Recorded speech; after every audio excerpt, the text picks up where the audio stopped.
Hello everyone. Today in this video we are going to learn something about stack, which is one of the basic concepts of data structures. To explain stack in layman terms, let me take an example. A pile of plates. Imagine a pile of plates which is placed on top of the table.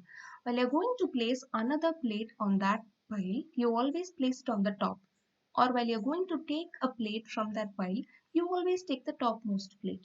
This is how the stack works. Now moving on to the technical explanation of stack. Stack is nothing but an abstract data type with bounded capacity. Bounded is nothing but a capacity that you can predefine. This stack can either be implemented using an array or linked list. Now while we define an array, we always specify a number called index number, which is nothing but the size of the array. If we are defining an array with index number 5, that means the size of the array will be 5, which is the stack can hold only 5 elements. We can add and remove elements in a particular order only on one side of the stack. Remember the pile of plates? You can always place element in the stack on top, or you can always remove the topmost element from the stack. Now there are some basic features that you should be knowing while learning a stack. Only similar data types can be stored inside a stack, which is either only characters can be stored or only numbers can be stored, but not a combination of both. We saw that the insertion and deletion from a stack happens in a particular order. That is called LIFO, last in, first out.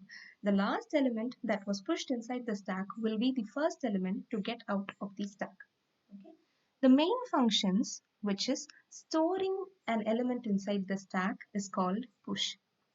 And the other main function, which is removing an element from the stack, is called pop.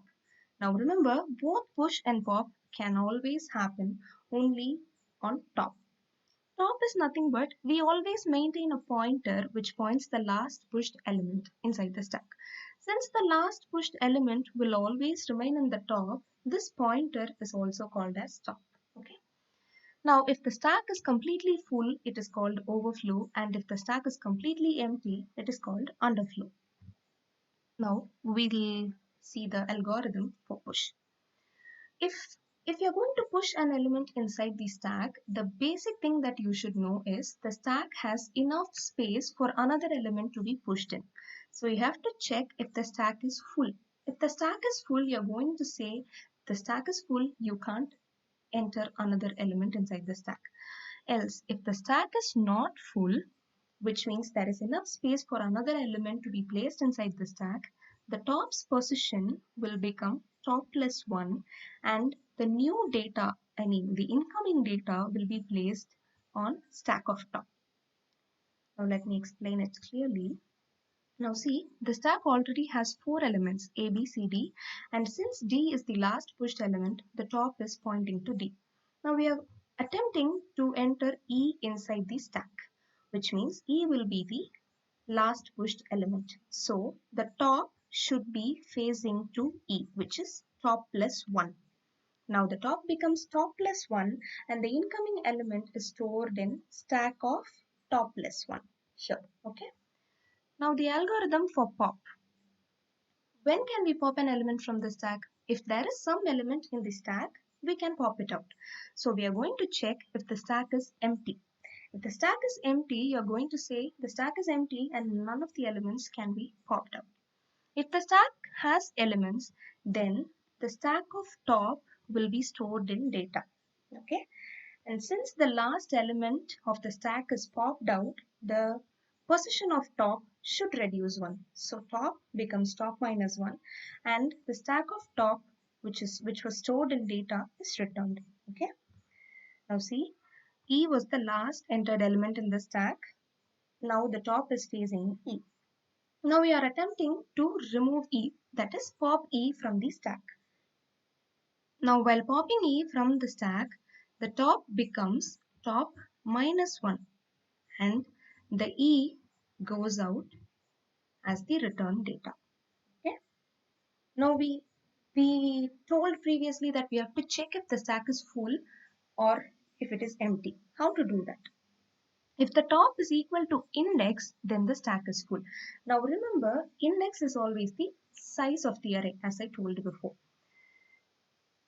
Now here, the size of the array is 5, as mentioned before.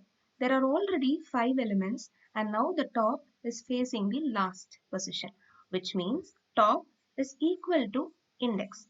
So no other element can be pushed inside this stack, as it has already reached its endpoint. 5 was the endpoint of the stack. It has already reached it, so you can't push another element inside the stack.